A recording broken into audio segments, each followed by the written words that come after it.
Hi everyone, welcome to North and South Pods. Please share, subscribe, like, get involved in any way you can, and if you can, financially contribute for the cost of a cup of coffee once a month on coffee.com, all in the notes. I haven't said that for a while, but I just thought I'd remind you of the good work you're all doing by supporting this podcast. It's a real honour today to have on John Smith, who I've been trying to get on for a while, and he's a very popular guy. But I actually saw him do a presentation a few weeks ago about self-defence to do with knife crime, which has had an impact in the area around Hope Street and Ormskirk. There's been a couple of cases there. John has got a military background. He's also heavily involved in things like martial arts, and he works with Kev Mack, who's been on the podcast before, and they've got their own gym together. Is that right, John? Do you want to just introduce yourself and tell us what you're doing at the minute? Yeah, so me and Kev, as you've had on as a guest, and he told me about the podcast and told me how good it was. And he said, it might be a good fit for you to maybe jump on with you, Tim. And like you said, we've been trying to do this forever. I think it's felt forever, hasn't it? And finally, randomly, we met up. That was so weird for me. And I just felt so embarrassed because I'd been saying, yeah, I'll do it. And then I was always sort of letting you down. It felt like I was letting you down. And then I had nowhere to run then, did I? You were there. Yeah. So, yeah, I run ASW Liverpool with Kev. We are co-owners, and we both teach Brazilian Jiu-Jitsu, submission wrestling, submission grappling at our own academy. Known Kev for quite a long time now. It's a great partnership. We are two different characters, so there's no clashing. It's like, two people are quite the same. You can sort of clash, like two batteries, isn't it, going together, and they can sort of clash. And we're just the opposite type of people, I would say, but with a shared goal and this shared vision of teaching people good skills within Brazilian Jiu-Jitsu and submission grappling world. So, yeah, that's my job. Cool. And I love it. Brilliant. Is there anything else you're involved in at the minute? Because I know you came to Hope Street. You're very interested in things like self-defence and being prepared for eventualities that the average person might not always think about. So when you did the talk at Hope Street recently, you were talking about like knife crime and what to do if there's been a knife crime and what you need to do. You showed us some of the equipment. And you also referred to like equipment that you have in your car, because when there's an accident in a car, in those minutes it takes the emergency services to get there, things can go wrong big time. So you kind of have things in your car, don't you, that can help you in those eventualities? Yeah, nothing special really. Obviously, come up in the background, I've got been in the military, previously in the military, and then I spent like 10 years as a security contractor as well, working in hostile countries. So that taught me to be prepared, either working as a team. We were always prepared for something more. I spent a bit of time working on my own, so I always had to be prepared on my own. And then I wanted to bring those skills that I had and I utilised over, I'd say, in total, like 23 years in total. I wanted to retain those skills for myself, share those skills with, like, some of the skills with my family so they were prepared. And then now, like, sort of with the community. So I run like small little courses for people, little groups who get in touch with me through my Instagram. And then obviously, I live in this town called Ormskirk. It's a small town. So when something bad happens, sort of everyone hears about it. And I think it became apparent that something was going to happen soon. And I'd reached out to Hope Street last year and said, look, I've got some knowledge on keeping people alive, keeping yourself alive. If I can share it with the community, I will do. And nothing really happened again. It probably could have been me.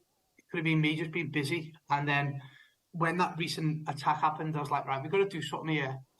So I got in touch with them, and hopefully that was a little intro to who I am. And we can sort of potentially do some training for the community where we can cover sort of basic trauma first aid, and not your ABC stuff where we're talking, the basic life support. But like when someone gets stabbed, how can we stop this from alcohol? Because that's what's going to, if someone does get stabbed, it's not, CPR is not helping. It's stopping that bleed. And it's really simple stuff. You don't need to be some specialist medic. You just need to know a few little things and have a few bits of kit on you that you can just get off Amazon. So, you know, that's the stuff I carry on with me every day. I carry some in my car, on my person, just in the event that I may end up either witnessing, I may be a part of, and then, or just like you talked about, the sort of road traffic collision stuff. On Saturday, last Saturday, there was an upturned car on the M58. I didn't have to stop. There was 4 cars that stopped. But if I was that first car there, what would be the point of me pulling over if I'm not prepared to deal with a casualty? What, to be a bystander and call an ambulance? Well, you know, that's all you could do, really, isn't it? So I make sure I've got enough kit and equipment with me to, if I do have to pull over, I can treat someone, keep them alive. Or if I'm in the car, it's my RTC. I keep myself alive until someone comes, because as we know, sometimes an ambulance doesn't come as quickly as we need it. And so, yeah, that's me just being prepared and trying to share that with the community. Brilliant. Yeah, and you spoke very well in in that presentation, and it's great work that you're doing. Do you know, you were talking about your military background, obviously that changes you, 23 years, it changes your perceptions of the world, etc. How did you get into that? Was it kind of through family, or was it a career that interested you? How did you get into that military? So, as a kid, I was the kid who just wanted to be Rambo all the time. I loved war movies. I'd collect the posters from the local video shop up in Kirby. By Kirby train station, there'd be a video shop up there, and I'd visit them all the time. And I'd go, "You got some of your old posters?" And Rambo 3 would be out, and I'd go, "You got a poster for me?" And he'd always give me posters. I'd draw me war with them. Commando, First Blood, anything military with a gun. I was the kid, man. I had an arsenal of weaponry at home. I loved it. And then obviously you sort of grow up a little bit and you leave school, and it was always something there in the back of my head. But looking back now, I wasn't making good choices. Drinking on the streets like kids do, taking drugs and stuff like that. I was getting into that. I was working at the time as an apprentice plasterer, and it just wasn't doing it for me. It really wasn't. And one day I was working in Liverpool, and there's a careers office there, and just out of nowhere, I just went in, spoke to the guys. They sold it to me within 2 minutes. I was sold. I went back a week later and signed up. I think my parents to sign the documents because I was 16 at the time, and I was all in. A friend of mine was going to join with me. He didn't. Well, 2 friends, both of them didn't join. I went on my own. One guy had a girlfriend, and that kept him from going. And then the other guy, I can't tell you the story. They made up a lot of bullshit when he went. He went and did his test, and he came back and said, yeah, well, it wasn't for him, let's put it that way. Yeah. But it was for me, and that was it. I was it. I loved that life for set periods of time. So that's how I got into it. So did you feel that kind of discipline, testing yourself? Because it's not for everyone. I've done the assault course that they do in the army when I went on work experience. I mean, I was in my 30s when I did that. And I didn't like climbing over that thing, where you have to go over the top and the net kind of down the other side and that. I was thinking, I'm not good with heights. But did you feel early on it just felt good to you? It felt right to you? It all came together? Yeah, I think I was scared of going back home too. As a disappointment, as a failure. I think, it's quite hard. I'm 44 now, so it was a long time ago when I was there. I was only a kid, and there was grown men there, men. I couldn't shave. I had a shaving kit that stayed in my locker. You had to have a set amount of kit. It never got used, and they'd say to you all the time, "Why haven't you used your shave kit?" And I'm poor beard, mate. I'm 16 years of age. I don't even think I had hair under my armpits. I was that young. So I think it was quite intimidating as well. But I had some really good instructors who seen the potential in me, and I was willing to give it maximum for them. I got best recruit as a 16-year-old when I'm with grown men on this course. So my first phase best recruit. So I was really proud of that at the time. I then went into the second phase. I had a little bit of a harder time there.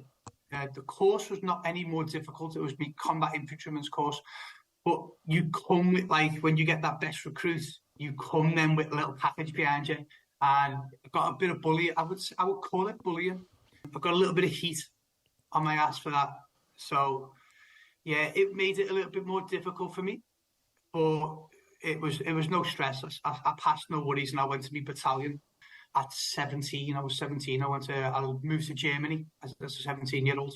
Spent 5 years in Germany, first 5 years in the military. So at the time, Britain had military bases in Germany still. I don't think they have them anymore, did they? So you were based over there doing training, just readiness for war if needed? Yeah, training really. At the time, there was no conflicts really going on. The Northern Ireland conflict was sort of withering down. I did end up deploying there anyway. I think I did a total of 2.5 years there with different jobs I was doing. But we were geared up for, when I went, there was nothing going on. And then there was sort of the Bosnia conflict.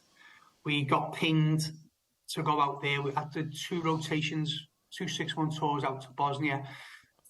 It was not worth talking about now, to be fair. Nothing really happened to us. We spent our time drinking beers and having a good time. We did patrolling, but it was not the level of patrolling like I got used to. Very low level stuff, gathering information on water, electricity, humanitarian stuff.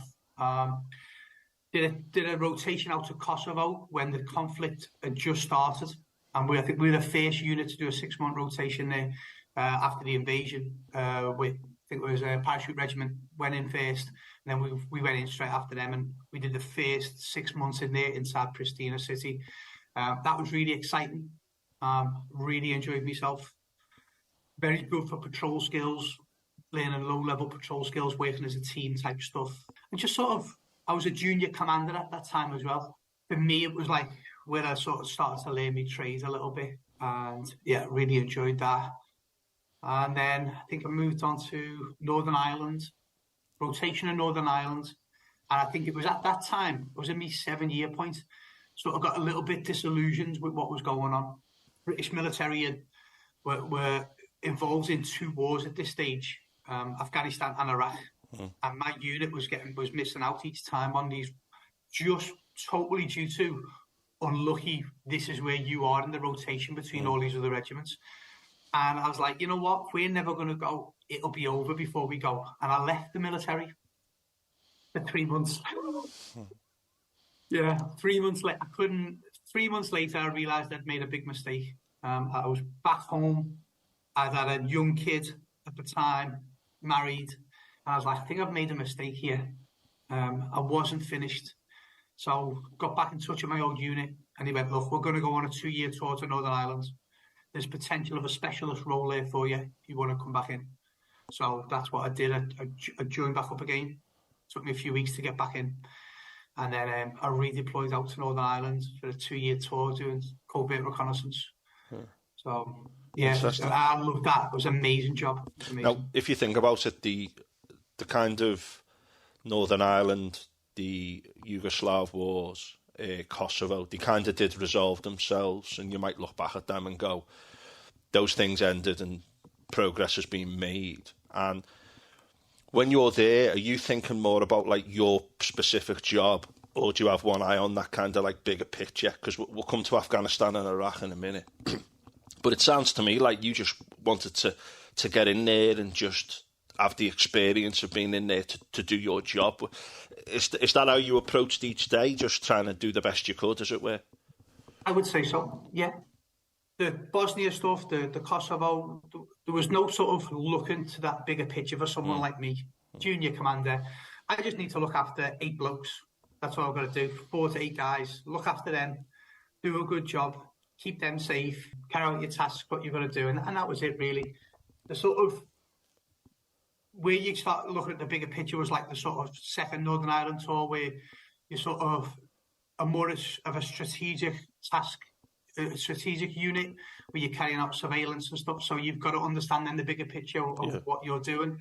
And then that sort of then leads into then understanding like the global scale of war and the effects of war when it comes to like Afghanistan and Iraq. And it was Iraq that I went to first. And again, there was a huge build-up for that for us. We knew when we were going, our sister unit was out there and they were having like an horrendous time of fighting. I think between my unit and their unit, we'd picked, and I'm glad when we went, I'm glad we didn't go before, because there was a lot of sort of peacekeeping elements to Iraq after the initial invasion, and we didn't get that. We went in full speed ahead. The insurgency had kicked up massively in 2007, and we were pushed out to go and sort of quell that insurgency. And it was an amazing time, let's just say that. It's interesting because the actual invasion of Iraq was over very quickly. The whole kind of Iraqi state collapsed in a few weeks. Victory was declared famously by George Bush. It then subsequently turned out that no planning had really been made about the post-war situation by the American authorities. Britain kind of was a junior partner. So is it fair to say that you went in just as that huge kind of problem on the ground, the insurgency was kicking off? It took a year or two, didn't it, before it really picked up after the war? I think it was by about 2005-06, the insurgency on the ground in Iraq really kicked off. You had all that kind of infighting between different Iraqi groups, then against the invaders, as many people saw it. So when you went in there, were you really at the thick of that? And were you based in the south? Is it by Basra in the south? That's where the British were, isn't it? Yeah, so I was based at Basra Palace. Just the only base, one or two bases that were left in the city. We had a location called the PJCC, very small location, with a small unit there, and then our units at the palace. Everyone else was sort of pushed out to the sort of airfield. The insurgency was in full swing. It was Iranian-backed. They were fighting against the Josh Ahmadi insurgency. And for us as a sort of unit, we weren't even thinking about humanitarian side of it. We were not thinking about the bigger picture. All we cared about was going to kill people, and that's the truth. I'll be dead honest. We didn't care about anything else. I hear about, people, you're Queen and Country. There was none of that in my unit. I never knew anyone who fought for Queen and Country. Never. I hear about it a lot. Our soldiers, they fight for Queen and Country. We didn't. We went there because we wanted to war.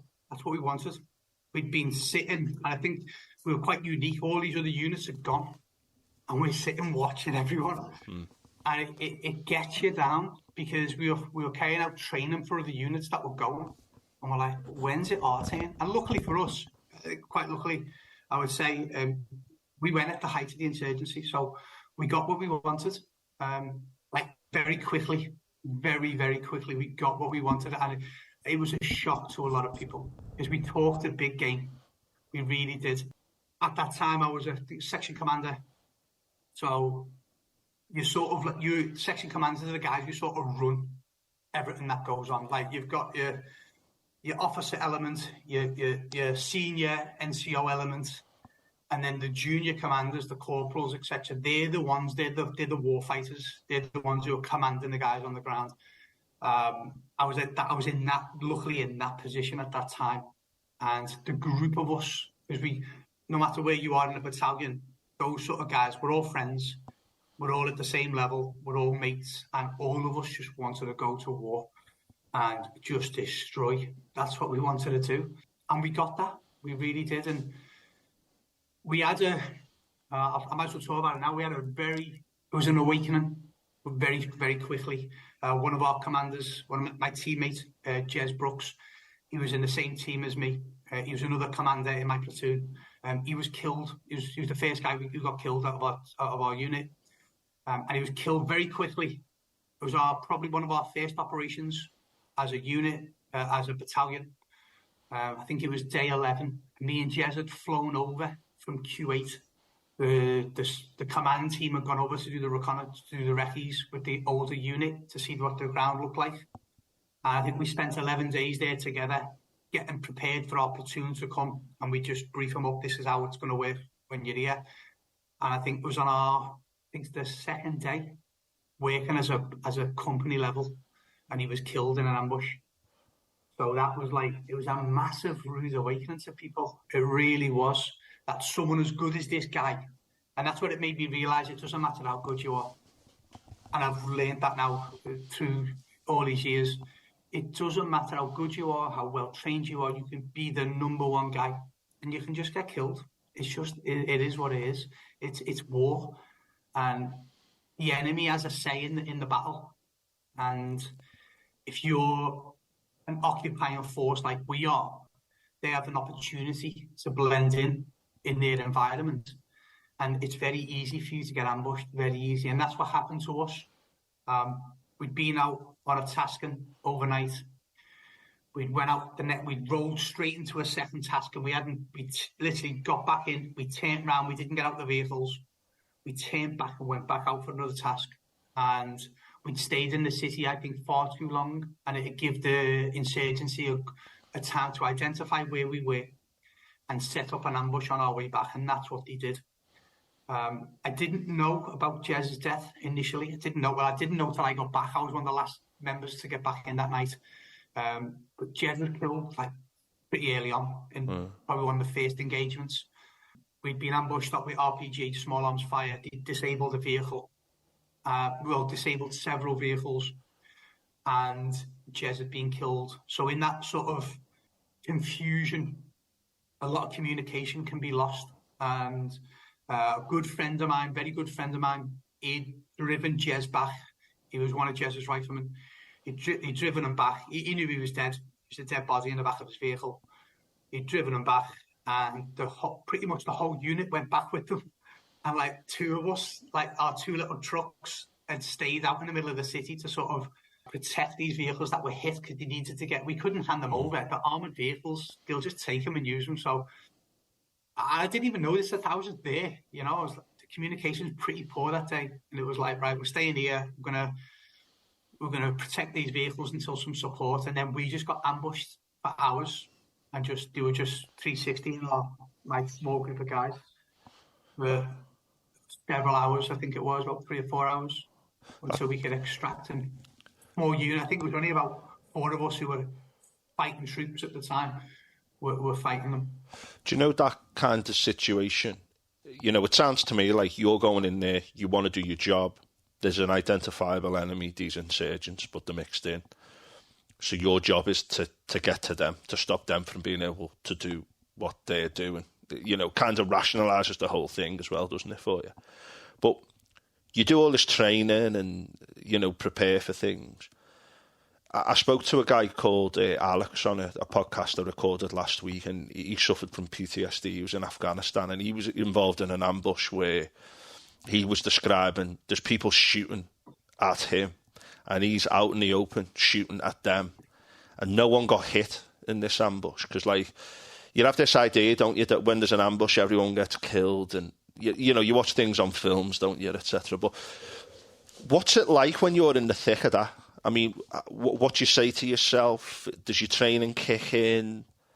You know, what are you doing when there's like 360 fire? Do you get in the vehicle and stay in there? You know, what's going through your mind in those kind of circumstances? I said yes. Yes.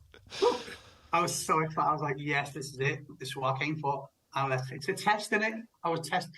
I see it now as everything I've done was like a test. Any of these engagements or where I was put into a position where you might die today. I see it as looking back now, well, that was a test. It was a test. It was a pass or fail test.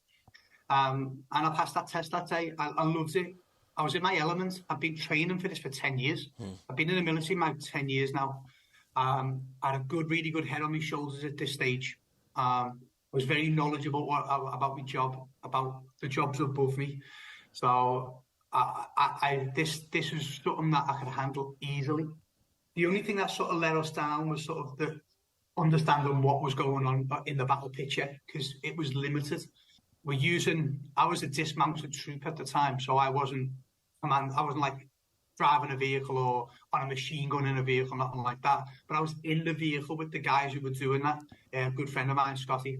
And communication was poor. There's noise, and we're getting RPGs, and you've seen Black Hawk Down. Yeah. And I'm not joking. It was that first RPG that went past my head. I was like, wow, that's like Black Hawk Down. It felt like the movie, and I watched the sort of the phosphorus burning out in a wall next to me, and I was like, oh yeah, that's like real, isn't it? That's what it looks like.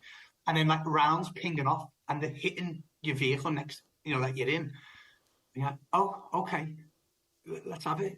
We got into engagements that day from a couple of 100 meters away in streets where they were hiding behind crowds of people all the way up to like close target engagements, 15, 20 meters in alleyways. Like they were in the alleys around us, vehicles coming up using civilian vehicles to drive up on us, and we just gunned the vehicle up. We just gunned it up because we knew what they were doing. They were just trying to get close to us with VVIDs and stuff like that. But I think, I think 4 of us were in the engagement at that day on that little isolated bit, and it was great. I won't lie. It was like I was in the element. I really was in the element, and we were there for a long time. I think I fired off every round I had, all the spare. And then when we came back, when we got extracted that night, we got hit with an IED then as well. That was the time that really shook me a little bit. I was like, wow. I was about to ask about them, because one of the big things was about whether the vehicles were able to resist IEDs, which is an improvised explosive device. Is that correct? Yeah. Also, when you addressed that, if an RPG hits a vehicle straight on, is the vehicle kind of got the armour to protect against that? Is that what those vehicles were designed to do? Yeah. Our vehicle we had Israeli armour on ours. So the armour explodes on impact, so it doesn't impact the vehicle. So we were using this sort of new armour at the time. But the IED had gone off between 2 vehicles, so we didn't take a big impact. Our other vehicles on other patrols, we had a good friend of mine hit really bad in the vehicle in front of me. Several other guys hit that day with IEDs. So when we were fighting, the vehicles that came to support us, to extract us, they got hit with an IED. And the driver was blown out the vehicle. So they were in their engagements. There was lots of little engagements all around. But getting back in that night, that's sort of the last little vehicle to come back in. One had just gone off just before the gate. They knew what when we were going to come back in. But I think a lot of that was fatigue, dehydration, food. I was just a bit nervous then after that. So not at that time, I was like, wow, shit, been good all day. And it's the very end, just before I'm getting in, and get a little bit shook up. Do you know when you ran out of ammo, were you relieved fairly quickly after that, or did your colleagues still have a bit of ammo to keep people at arm's length? How did that work? Spare. Oh, you had spare. There's 2 lads in my vehicle that were non-war fighters. They were like communication specialists. I just took all their ammo off them. Yeah. So you still had some by the end, yeah. Give me no, I used theirs as well. Yeah. But theoretically, I went back. Someone's come on to relieve you, to help you get out of there eventually with the 2 vehicles. Is that what the theory was? You didn't want that other side getting the vehicles? Is that what the thinking was? I think what they did, they brought fast air in, and they hit the vehicle with fast air. So an F-16 or whatever, I don't know. So then they can't use it, yeah. A fast mover came in, I think, and destroyed it. And then we just extracted out. Yeah. And that was day 11. Yeah. And that was the start of how it was going to go for the rest of the time. Yeah. Do you know, was that like a typical thing for you, driving around in vehicles, going into dangerous areas? You could be ambushed at any time. You've got IEDs. You've got potential threats everywhere.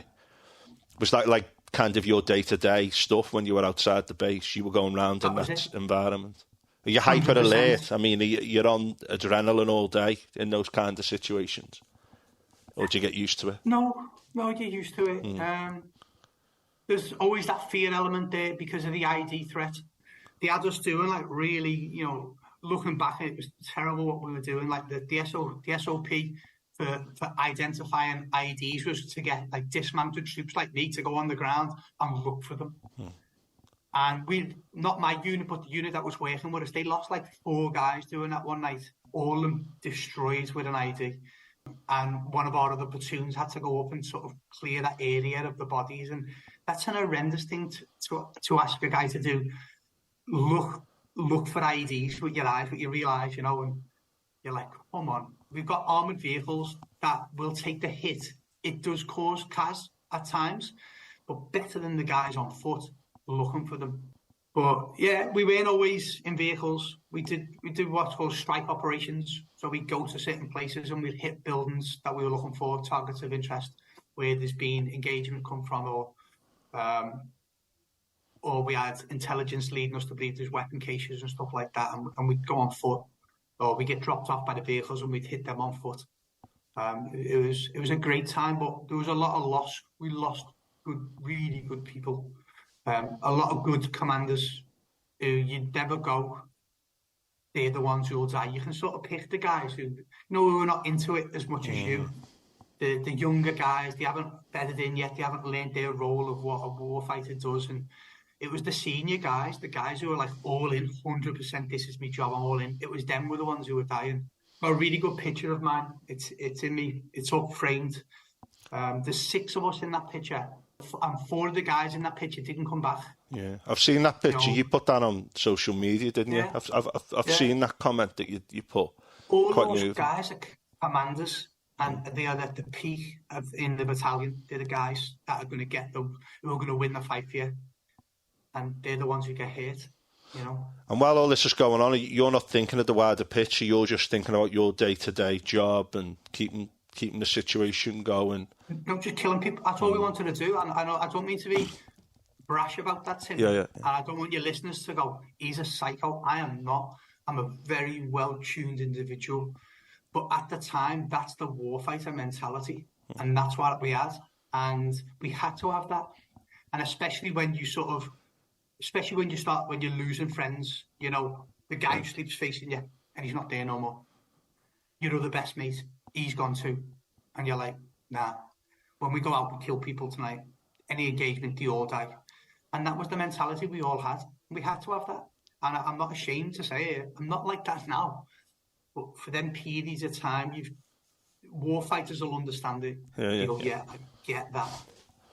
Were there any injuries, like other than fatalities? Like, what was the situation with injuries? And did you experience or see any mental injury, PTSD, or people who struggled or have struggled since then? Because, I mean, it must be like, I almost think there's an element of shame about it as well, that, people don't want to admit to certain things, depending on who you are, etc. But did you experience any of that, and how did you deal with things that you were doing each day?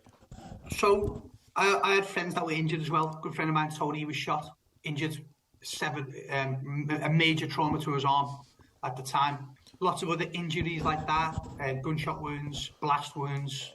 I didn't see, this might sound harsh, again, I don't want to sound like a lunatic here, but remember, I'm a young 27-year-old man who's just focused on war at the time. My brief to my guys was, when we go home, if I find out any of you guys playing this PTSD role and you're bitching, you're smashing things up, you're hitting your wife, I said, there'll be trouble.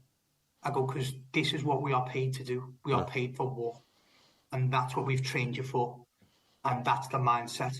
So at the time, anyone who I heard was like, oh, he's suffering. The attitude was, he's a pussy. We don't want him. Get rid of him. We don't need him. He's a liability to us. Yeah. Because we were so focused. And that was the attitude. It was an attitude. It wasn't like it is now, where it's widely accepted, and rightly so. So you're saying that was how you viewed it at the time? Yeah. At the time, yeah. Like, for a long, long time. Yeah. For a long time, it took me many of years to understand what it was. Yeah. Up till then, I just like, you're pussy. Yeah. Have you ever had any difficult times relating back to it, thinking back about it, or do you feel that you've managed to navigate things fairly well? So I don't want to, obviously, I know we're on a sort of time scale.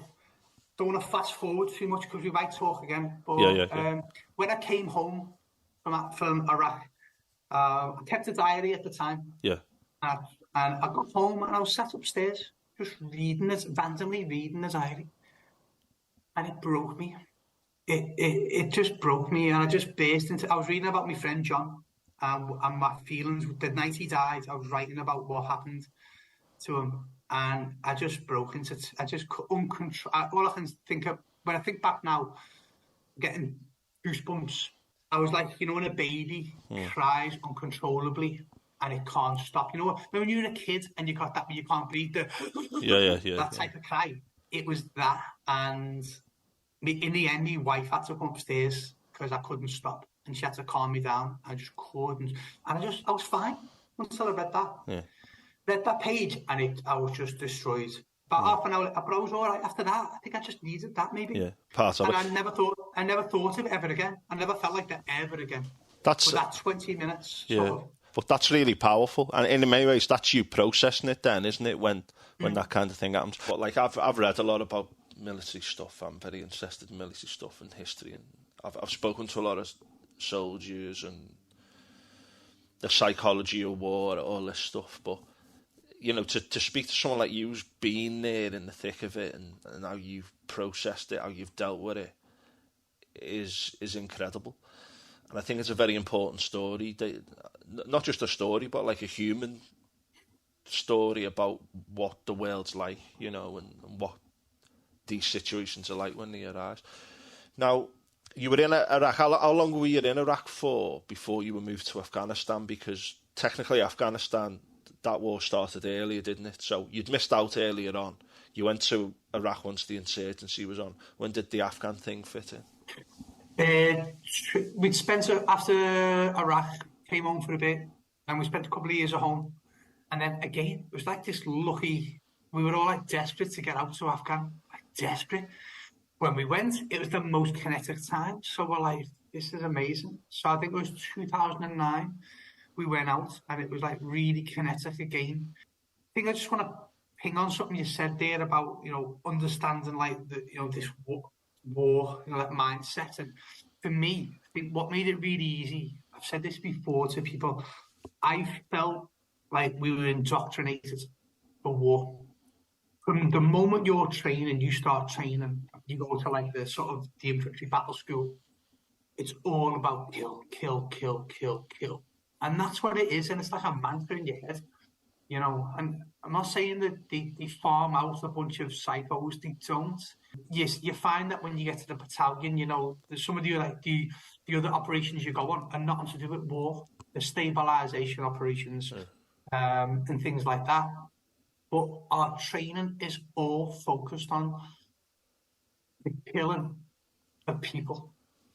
And that indoctrinates you to where it becomes normal for you. And I had no qualms with killing people. It was like, yeah, good. I was like, good. I'm happy with that. Well happy. And I think a lot of it's that indoctrination. Even the language and how we speak.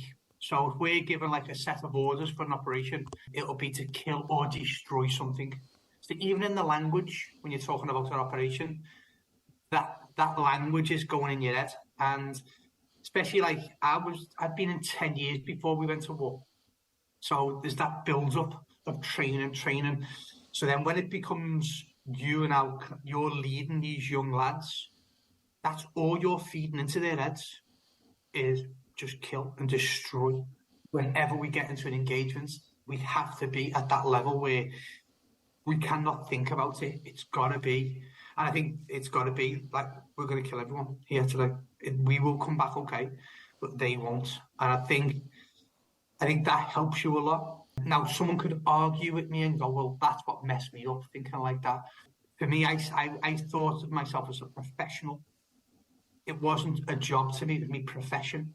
So I didn't see it like, you know, like your job's, you know, I bet there's a guy out there, he's a postman, and he delivers his mail, cool, and that's what he does. But he doesn't go out there to do it as efficiently as he can. He just gets his job done while it's a job. And there'll be a mailman out there who's so proficient at it. He is so good, and this is his profession, and he does it to the best of his ability. That's what it's like in the military. And you get guys who are just really good at it, who like it, and they find all them other bits easy, I think. And you find out pretty soon whether you like it or not. You really do. You do. Yeah. And some people don't like it. You mentioned, like, we'll talk about Afghan. I'll give you an instance of one. We had a lad who was on a patrol. I think we just pretty much, we moved into southern Helmand province, right down south to where the most southern units in Helmand. And we were out on a foot patrol. I think we'd been on one night patrol. We just got into the patrol base, literally set ourselves up, sorted out our order of battle, who was doing what rotations we were going to be working in, and what teams were going to be doing what. And we'd had a blue on blue on our first night patrol. So a blue on blue is where a friendly call sign shoots at another friendly call sign. Or I'll call it a green on blue. It's where the Afghans shoot at you, the Afghan military. The actual military, you're there to help. Yeah. So we had like Afghan police sort of in sort of sentry positions around this base we were in. It was called Fob Argyle, and we were moving in one night. We were moving in at night, and I'm not joking. I was like, I'm sure we should be putting up some sort of light here. And the moment I said it, they engaged us, because, and rightly so, they seen troops moving with no light, because we move in at night, we don't have lights on. But I'm like, as an indicator, we need some sort of signal. And I was just thinking it to myself. I think I mentioned to one of the guys, as we approach, I'm sure we should be putting a bit of light in here. And the front guys didn't put a light on, like a little glow stick or something. And we got engaged. And the next day, that one of the guys who was at the front, he was out with us. And he just went, I am not going out again. And that was his whole approach to it. He goes, I'm not going out again. So trying to deal with that guy that day to get him off his arse onto his feet. We had to literally just get him and take him back to the patrol base. Yeah. Because he's like, this is not for me. And that's what he said, it's not for me. Yeah. It's not for me. And he didn't leave the patrol base for the whole rotation. He stayed in there and just manned the radio. It's not for everyone. Yeah, I mean, they call that the fog of war, don't they? That kind of... Everyone has this idea that, like, oh, yeah, you do this and this, but then there's chaos and communication breakdown and things go wrong. And then whose fault was that? Oh, I don't know. And it's like, you know, when soldiers are in high pressure situations and they might do stuff that they're not supposed to, and you're like, well, there's a war going on, there's a survival instinct, there's all kinds of things that go wrong, the equipment goes wrong, you haven't got the right equipment. You know, all these things just compound the whole experience. But for him, he's travelling and in the dark, you know, like the monster under your bed when you're a kid. Your own people are shooting at you, and it's just like a switch, you know. It's mad, isn't it? But what was the difference? What was the main difference? Because you had an insurgency in Iraq. In Afghan, you had, like, the official Afghan government who you're trying to prop up, as it were. And then you've got the Taliban, who are on the ascendancy, getting supplied through Pakistan. You've got a porous border there with Pakistan. Obviously, they're quite far apart, but they're actually fairly close together. If you look at them on the map, they're not actually that far apart. So what was the key difference to you on the ground in terms of what was going on there? Again, the geopolitics of it all didn't affect us. Again, it was all about, right, we're here to fight the Taliban, and that was it. There was no, again, I'll say again, no queen or country, no flying a flag. This is why we're here. We're out to fight a war, and that was it. And I think when you get right down to the weeds of it, those guys who are doing the fighting, that's how they think. Yeah. It's the ones like above, the sort of, it's a bit more, there's a political element to it. For us, on the ground, there's nothing like that. You're just out on patrol and let's get into a fight. Let's look with them and let's get into a fight. I think the biggest difference for me was, again, I was a bit more smarter.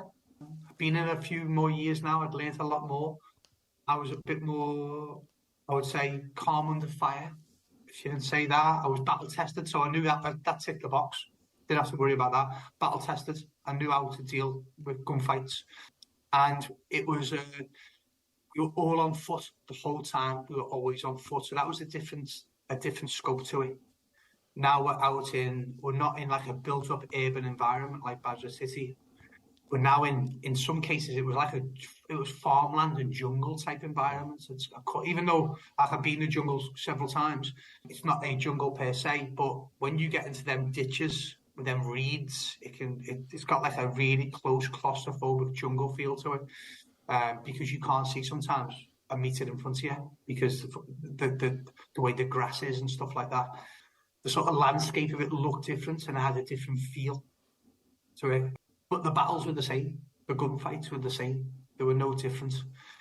I didn't see a difference in the enemy. We did fight. We did come up against some foreign fighters, I think, as well. Which, again, we did in Iraq. We came up against Iranian-backed militia and foreign fighters there, and we did the same. I think we had Chechens on the radio. Yeah. We have like interpreters on foot patrol with us, and they're like, this is not language. This is like, they're speaking foreign languages here. So, yeah, we were going up against all sorts, to be fair. It's mad, isn't it? Because, you know, when you say like the fighting, people have a perception like Afghanistan, oh yeah, it's mainly desert and there's nowhere really to hide and there's this like kind of like little settlements here and there. But actually it's got quite diverse in places, isn't it? As you've said, you've got jungle and you've got mountainous areas, and it can be hard when you're fighting in the mountains against people who know the mountains and you know it like the back of the hand, etc. So, but for all intents and purposes, you're dealing with the same kind of thing. An enemy that are hidden away, you can be ambushed at any time.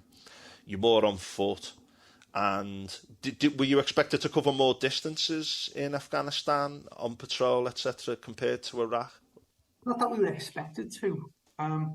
We go out in what we call fighting patrols, and we'd have a certain distance we'd be moving to that day.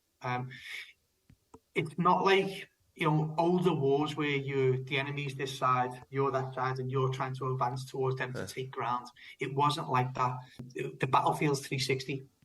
We were going on fighting patrols to look for them to engage. So what we do is we'd have females with us, like we had a clerk, so an administrator, and we'd take her on patrol, and she'd have a megaphone, and she'd shout the Taliban out, and the interpreter would say, "Look, there's no woman here, a British woman. She wants to fight you." It's quite degrading to the Taliban. Yeah. There's a woman here ready to fight, and that'd get them in the engagements. They'd start shooting it, and you can start to identify where they were, maneuver on them. But we'd use tactics like that to get them engaged in the fight, because, like you say, it's hard to identify them in the populace. Where we were in the green zone was farmland, very. You think normal farm fields out in Lancashire, like that, but with lots of green. It's very, very wet there. So it's irrigated. It was irrigated by the Americans along, in the 60s. So lots of water, lots of streams to move. So I would just do that. I'd use streams to move in. I'd use culverts to move in, trying to avoid going on roads, because that's where predominantly they put in IEDs. Any crossing points that looked easy to cross, I'd avoid. I'd just make it a bit harder on the foot to patrol, but knowing that's probably a bit more safer, because that's the less likely route to walk on. And, for me, my patrols, we didn't hit an IED. Very lucky. Our teammates did, but my patrols never. We were quite lucky in that sense. But we still got into the same type of gunfights and stuff like that with people. I think it took it's a good one. We got ambushed, I'd say. Went out on a fighting patrol one night. I think it was part of a clearance operation, and my team were tasked with clearing, looking to take contact on one side of a road to identify any threat. And nothing has happened. It's pretty boring. We'd found an IED on that. I found an IED. I highlighted it to the engineers. The engineers were dealing with that, so they couldn't bring the vehicles up. They had vehicles on a road. And just bored. Just sitting in the reed. I was sitting in the reeds with my team, just like keeping cover. Sun was out, and an opportunity came for another task and to look for a crossing point for some vehicles. So I was like, all right, I'll do that. Yeah, I'll do that. So it meant pushing into a village. When I pushed into the village, I knew it was coming. So I set my team up into the right position. I was like, right, expect contact when we come around this corner, because I'd seen motorbikes leave. Common indicator. Taliban are moving out on the bikes to set themselves up. I was like, right, stand by. And we did. We anticipated it. We were ready for it.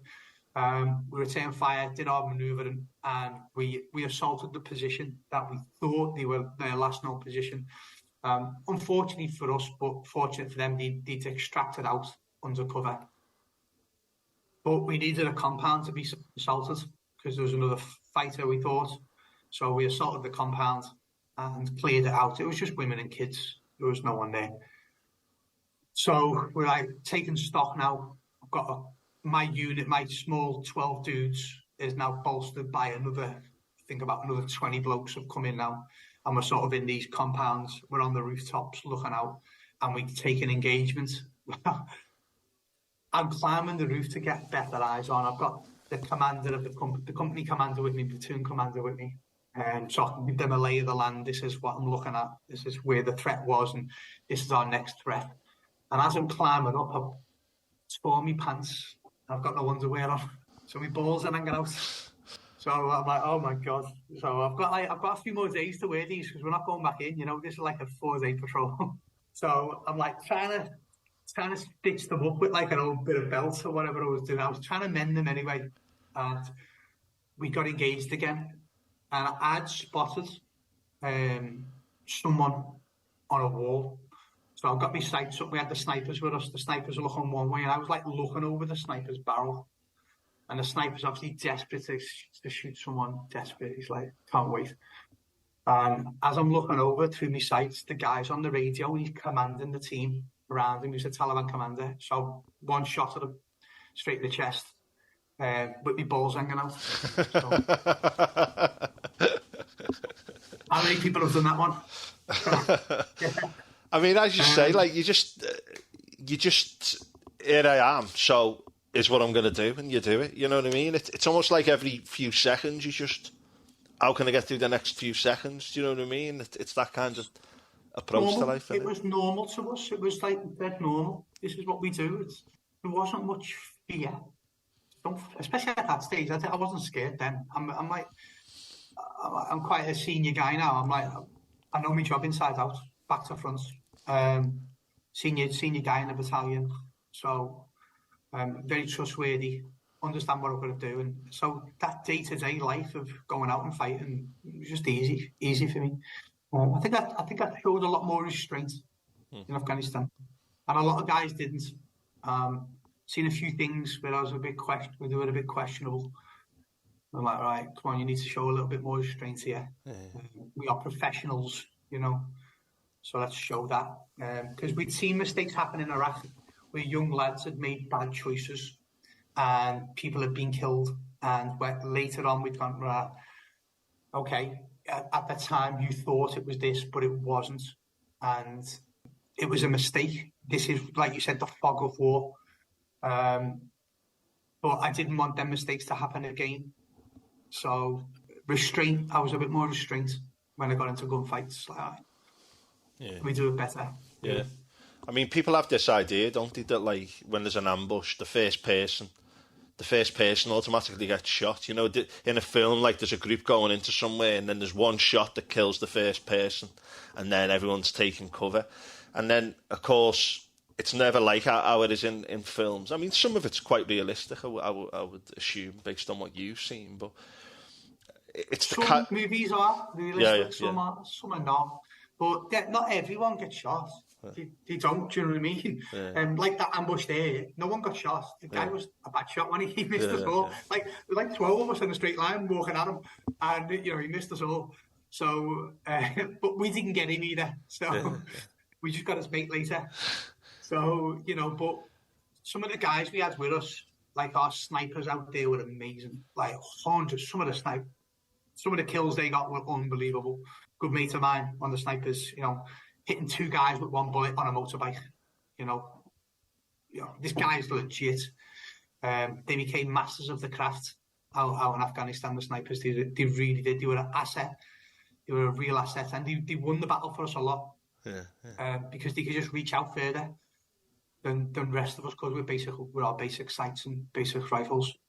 Is there a lot of boredom as well in war situations? You know, when you're back at base, I don't know, like if you go on a patrol, you come back, is it a few days, maybe you're knackered, you've been out, not sleeping well or whatever. Is there a lot of boredom and time filling at base as well? How does that kind of work?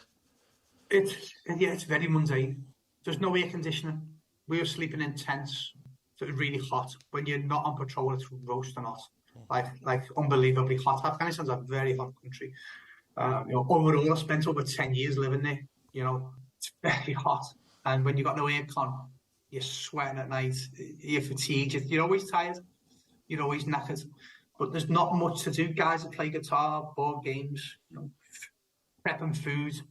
We made like eating a big deal. Yeah, We made like a little kitchenette area out of nothing, out of scrap, and that became our thing, our big meal. And we pool all our food together and make a big meal for us all, and sit together and eat together. There's not much to do, to be fair. yeah. But if anything, because you're moving at night as well, so you got night patrols to go on.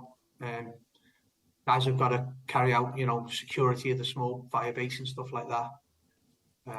So how long were you in Afghanistan compared to Iraq then in total? I did 4 months because I left a bit early. I'd already decided to leave the military. I'd had mates who'd left and who were going on what we call the circuit as doing close protection. And my mates were there was lads who were doing security contractors were on the patrol base I was at. Never spoke to them. They were civilians. They were doing their own thing. But my mate worked for the same company, and he was out in Helmand too. He was in my platoon in Iraq, and he was making like triple the money I was making. And he's like, "What are you doing?" He's like, "Bennett, leave and come and do this." So that was like my next step. That was already in my head. I was like, right, I'm going to do that. So, like, I was not meant to go to Afghan because I'd signed out the army. Normally, they don't let you go on operations, but I'd fought and argued for it. I was like, right, no, come on. We're going to be the senior leadership courses prior for you. You wanted me to do that, so I've done that. So give me this. So they went, all right. So I went on the tour, but I did like a short 4 months, not the 6 months. So I had to come back and go on my course to become what you call a bodyguard, close protection officer. And that was my next step once sort of Afghan was finished. Do you know, we won't go into too much detail with the private protection and security today, but I've took up enough of your time.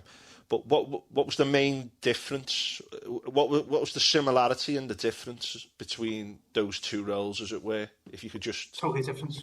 Totally different, were they? Yeah, totally. But the same skills. You need the same. I was a firm believer that all the experience that I gained in the military helped me untold as a security contractor. Yeah. Because you're still getting and it's not all the time. There are times when you get into engagements as a contractor, it just is what it is, or you get into an IED situation, or there's a threat that you've got to deal with. Those lessons that you learned, those skills that you picked up in the military, they helped me massively. And they made me a better security contractor. They really did. 110%. I mean, I've learned a lot just from speaking to you today, because although you speak well about it, it's like you speak with an honesty, like, oh no, this is what we were there to do and this is how we approached it. I mean, for you to use some of the way, like, we were indoctrinated, and afterwards I look back at it and thought, things went wrong on the field, so we don't want that to happen again. And you never really hear that from the horse's mouth, as it were. You know what I mean? Like, you get it through the media or through the films and TV, etc. But to actually, for you to get your message out and say this is what it was like and this is what we were doing, like when you were walking around, you weren't living in fear. You were actually wanting an engagement, because then you could do your job. You know, those kind of things. It just throws everything on its head for what other people perceive it might be like. The reality is always completely different. But it's a conscious decision, Tim, to be honest with you. Yeah. That's why. Yeah. A lot of people will either, play that bit down, or they just didn't think like that. But I want to be honest and say this is how myself, my mates, that's how we thought. All of us thought like that. Them guys, like you've seen in that picture, all them guys thought like that. Yeah. All the ones who were not in the pictures, they all thought like that. Anyone who was really good at the job, that's how they thought. The ones who, not everyone did. Not everyone thought like that. So we that's what we call ourselves, war fighters. We're war fighters. That's our job, is war fighting. It wasn't, I was in the army, because that's a big scope in it. Yeah. So I go, no, I'm a war fighter. Yeah. This is my trade. Remember, like as a kid, you go like, you say during the army, get a trade. That was my trade. My trade was to close with and kill the enemy. That was my job, and we were good at it. That might sound like I'm being blasé or being a bit of a weirdo. It's not. That was our profession. So it's best to be truthful with that, isn't it? Rather than either absolutely play it down or. And again, I'm not trying to big it up like some weirdo, and not. That's just what we were thinking, like young soldier, 27, 30-year-old men. Yeah. Who were like, no, pros. I think that your honesty shines through, though, because it's like you say, right, here's what it was like, here's what we were thinking, and here's what happened. And yeah, okay, there's some thinking back afterwards, but this is it. I think that the frankness and the honesty is just so good to hear, you know, because people don't get that, do they, through the media or whatever, unless they've been there. John, what we'll do is we'll put details for your gym in the podcast notes as well, which I did when Kev was on, and we can share your Instagram if you want to, but I'll send the notes over to you and you can approve them first. Thank you. But thanks so much for your brutal honesty on the military machine, if you like, that you were involved in, and the job that you did in Iraq and Afghanistan and how you approached it. It's so interesting to hear it from the horse's mouth, but with such honesty as well. So really appreciate what you've told us today, and I would like to do some more stuff with you in the future, you know, keeping it open as well. So John, thanks very much for coming on and for being so honest. What a fantastic interview that was. Cheers, mate. You're welcome.